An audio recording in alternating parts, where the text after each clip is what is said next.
স্টেশনে বহনে বা সংরক্ষণে নিশ্চিন্তে ব্যবহার করুন নানান সাইজের আইএফএল কার্গো বক্স।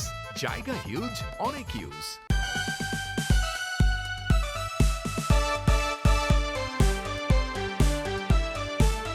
শুভেচ্ছা। আমন্ত্রণ চট্টগ্রাম 24-এ। বৃহত্তর চট্টগ্রামের সব খবর নিয়ে আপনাদের সাথে আছি আমি সোহেলি চাকমা।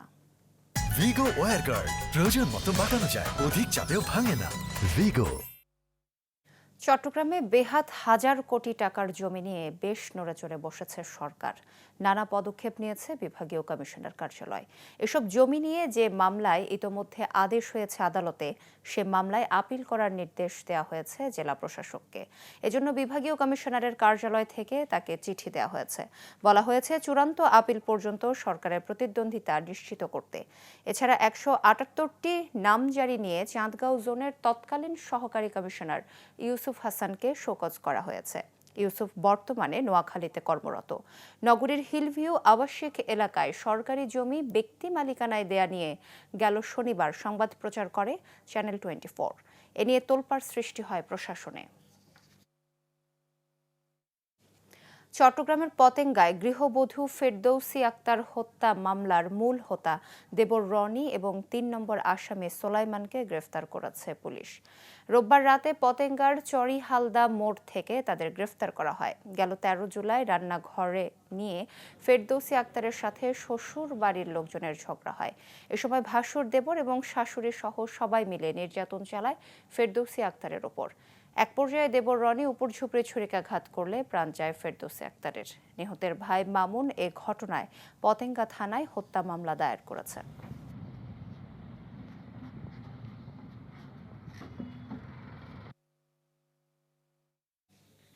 তিন বছর পর ফের চার্জ বাড়ছে 21 বেসরকারি আইসিডিতে। ক্ষেত্রভেদে যা 29 থেকে 63% পর্যন্ত। রপ্তানি আর খালি পণ্যের কন্টেইনার হ্যান্ডলিংয়ে 13টি খাতে পড়ছে এর প্রভাব। বিগডা বলছে বিনিয়োগ আর পরিচালন ব্যয় সমন্বয় করতেই চার্জ বাড়াতে বাধ্য হচ্ছেন তারা। তবে বৈশ্বিক বাস্তবতায় এই সিদ্ধান্তের বিরোধিতায় ব্যবহারকারীরা। ফখরুল ইসলামের রিপোর্ট। বেসরকারি আইসিডিগুলোতে সবশেষ চার্জ বাড়ানো হয় 2022 সালে। এখন আবারও চার্জ বৃদ্ধির উদ্যোগ নিয়েছে ডিপো মালিকদের সংগঠন বিগডা। রপ্তানি পণ্যের কন্টেইনারে 9 খাতে আর খালি পণ্যের কন্টেইনার হ্যান্ডলিংয়ে বাড়ছে 4 খাতে, যা কার্যকর হবে 1 সেপ্টেম্বর থেকে। সম্প্রতি ডিপোগুলোতে 15 ধরনের বেড়ে আমদানি পণ্য খালাসের তালিকা দাঁড়িয়েছে 65। বিগডা বলছে ব্যবসার সুযোগ বাড়ায়, সেক্ষেত্রে ব্যয় সমন্বয় সম্ভব হবে। তবে বিনিয়োগ আর রক্ষণাবেক্ষণ ব্যয় বাড়ায় হাত দিতে হয়েছে রপ্তানি আর খালি কন্টেইনারে। কিন্তু এ বিষয়ে ঘোর বিরোধিতা করছে রপ্তানিকারকরা। ইনভেস্টমেন্টের খরচ প্রচুর বৃদ্ধি পেয়েছে। জমির দাম, ইকুইপমেন্ট ক্রয়, লেবার খরচ অনেক বৃদ্ধি পেয়েছে। ডলারের বিপরীতে টাকার যে অবমূল্যায়ন, সেটা তো আকাশচুম্বী। কিন্তু আমরা যেসব ক্লায়েন্টের কাজ করি তারা কিন্তু তাদের পেমেন্টগুলো পাচ্ছে বিদেশি ডলারে, কিন্তু তারা যখন আমাদেরকে পেমেন্ট করছে তারা কিন্তু বাংলা টাকাতেই পেমেন্ট করছে। শুধু ডলার অবমূল্যায়নের কারণে আমরা যদি হিসাব করি তাহলে বরং আমরা এটা বলতে পারি যে আমাদের 3 বছর আগে যে ট্যারিফ ছিল বর্তমানে ট্যারিফ তার চেয়ে 40-50% কম। চার্জ বাড়ানোর কোনো প্রশ্নই এখন আসে না। দেশের যে পরিস্থিতি, আমাদের যে আন্তর্জাতিকভাবে আমরা যে চাপের মধ্যে আছি, আমাদের রপ্তানিতে যে একটা বড় ধরনের একটা বাধা সৃষ্টি হয়েছে, এরকম একটা সিচুয়েশনে আইসিডি তাদের চার্জ বাড়াবে সেটা কোনো অবস্থাতে মেনে নেওয়া যায় না। আইসিডি সংক্রান্ত নৌ পরিবহন মন্ত্রণালয় আর জাতীয় রাজস্ব বোর্ডের পৃথক নীতিতে চার্জ বৃদ্ধির বিষয়ে ভিন্ন ভিন্ন সিদ্ধান্ত আছে। ফলে এ নিয়ে কমিটির হস্তক্ষেপ না থাকায় আছে অসন্তোষও। যদিও শেষ পর্যন্ত দীর্ঘমেয়াদী সেবার জন্য চার্জ নির্ধারণ হয় ডিপো আর শিপিং এজেন্টের মধ্যে দর কষাকষির মাধ্যমে। এটা হচ্ছে আসলে চট্টগ্রাম বন্দরের বিষয় না, এটা হচ্ছে বিগডা এবং তাদের এই যে ধরেন ডিপো ব্যবহারকারী যারা, তাদের মধ্যে একটা মিউচুয়াল আন্ডারস্ট্যান্ডিং। এটা তারা নিজেদের মধ্যে ঠিক করে নেবে চার্জ কি হলে ভালো হয় এবং কি হলে যে ব্যবসা বান্ধব হয়। চট্টগ্রামে রয়েছে 21টি আইসিডি, যা দিয়ে দেশের মোট রপ্তানির প্রায় 93% হয়ে থাকে। বিপরীতে আমদানি পণ্য খালাস হয় 20% মতো। এছাড়া এসব অফ ডকের খালি কন্টেইনার ধারণ ক্ষমতা চট্টগ্রাম বন্দরের তুলনায় 12 ভাগ বেশি। ফখরুল ইসলাম, চ্যানেল 24, চট্টগ্রাম। তারেক রহমান সহ বিএনপি নেতাদের বিরুদ্ধে অপপ্রচারের প্রতিবাদে রাঙামাটিতে বিক্ষোভ করেছে শ্রমিক দল। সকালে শহরের বনরূপা থেকে একটি বিক্ষোভ মিছিল বের করে সংগঠনটি। পরে জেলা প্রশাসক কার্যালয়ের সামনে সমাবেশ অনুষ্ঠিত হয়। এতে বক্তারা বলেন, তাদের তারেক রহমান সহ বিএনপি নেতাদের বিরুদ্ধে মিথ্যাচার অব্যাহত থাকলে তার জবাব মাঠেই দেয়া হবে।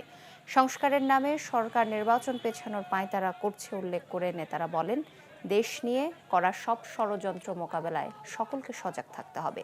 সমাবেশে বিএনপি কেন্দ্রীয় কমিটির ধর্ম বিষয়ক সম্পাদক দীপেন দেওয়ান, জেলা কমিটির সহসভাপতি সাইফুল ইসলাম পনির, জেলা যুবদলের সভাপতি আবু সাদাত মোহাম্মদ সাইম এবং জেলা শ্রমিক দলের সভাপতি মোহাম্মদ মমতাজ উদ্দিন বক্তব্য রাখেন।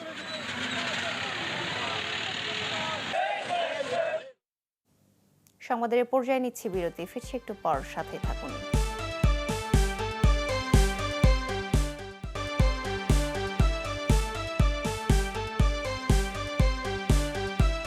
বিরতির পর আবারও স্বাগত। আপনারা দেখছেন চট্টগ্রাম 24। বান্দরবানে বিএনপির পার্বত্য জেলা শাখার পরিচিতি ও সাংগঠনিক সভা অনুষ্ঠিত হয়েছে। সকালে জেলা সদরের একটি হোটেলের কনফারেন্স রুমে সভা অনুষ্ঠিত হয়। বান্দরবান পার্বত্য জেলা আহ্বায়ক কমিটির 46 সদস্যের সাথে কেন্দ্রীয় নেতাদের পরিচিতির পর সাংগঠনিক সভা শুরু হয়। এ সময় দলীয় কর্মকাণ্ড সঠিকভাবে বাস্তবায়নের পাশাপাশি কেন্দ্রীয় সিদ্ধান্ত সকলকে মেনে নেয়ার আহ্বান জানান নেতারা। সভায় বিএনপি জাতীয় নির্বাহী কমিটির চট্টগ্রাম বিভাগের সাংগঠনিক সম্পাদক মাহবুবের রহমান শামীম, উপজাতি বিষয়ক সম্পাদক ম্যামাচিং, সহ সাংগঠনিক সম্পাদক হারুনুর রশিদ খান ও মীর হেলাল উদ্দিন বক্তব্য রাখেন। ডিপ্লোমা শিক্ষার্থীদের সিডিসি প্রদানের সিদ্ধান্ত বাতিল, ক্যাডেট ও রেটিংস ভর্তি কমিয়ে চাকরি সংকট নিরসনের দাবিতে মানববন্ধন করেছে বাংলাদেশ মেরিনার্স কমিউনিটি। গতকাল রাজধানীর আগারগাঁওয়ে নৌ পরিবহন অধিদপ্তরের সামনে এই মানববন্ধন অনুষ্ঠিত হয়। এ সময় বক্তারা বলেন, মেরিন টেকনোলজি ইনস্টিটিউট থেকে এসএসসি পাস ডিপ্লোমাধারীদের অফিসার ক্যাডেট পর্যায়ে সিডিসি প্রদানের যে সিদ্ধান্ত প্রবাসী কল্যাণ ও বৈদেশিক কর্মসংস্থান মন্ত্রণালয় নিয়েছে তা মেরিটাইম প্রশিক্ষণ বিধিমালার সরাসরি লঙ্ঘন। এছাড়াও মাত্র 6 মাসের ট্রেনিংয়ের পর ডিপ্লোমাধারীদের অফিসারের সিডিসি দেওয়ার প্রস্তাবনাকে বৈষম্যমূলক এবং অযৌক্তিক বলে মনে করেন বক্তারা। মানববন্ধনে captain Atiq U Ahmed, chief engineer Golam Jilani, Nazmul Hasan এবং মেরিন ইঞ্জিনিয়ার সাইফুল ইসলাম বক্তব্য রাখেন। এসএসসি পাস করে ওনারা একটা ডিপ্লোমা ডিগ্রি নেন, আর আমরা এইচএসসির পরে আমাদের পিসি 2 বছরের পিসি ট্রেনিং সম্পন্ন করি। এরপর 12 মাসের সি টাইম করে আরও 1 বছর অনার্স করে আমরা অফিসার র্যাঙ্কের জন্য পরীক্ষা দিতে পারি। ওদের যে শিক্ষার কারিকুলাম সেটা শিপ বিল্ডিং বা জাহাজ নির্মাণের জন্য কারিকুলামটা সেট করা, আর আমাদেরগুলো হচ্ছে মার্চেন্ট শিপে আন্তর্জাতিক যে জাহাজগুলো চলাচল করে সেগুলোতে কাজ করার জন্য কারিকুলাম, সেভাবে সিলেবাস তৈরি করা। যদি এই সিডিসি দেওয়া হয় তাহলে খুব শীঘ্রই আমাদের বাংলাদেশ ব্ল্যাকলিস্টেড হয়ে যেতে পারে। এ ছিল চট্টগ্রাম 24-এর এখনকার আয়োজন। এতক্ষণ যারা সাথে ছিলেন সবাইকে ধন্যবাদ।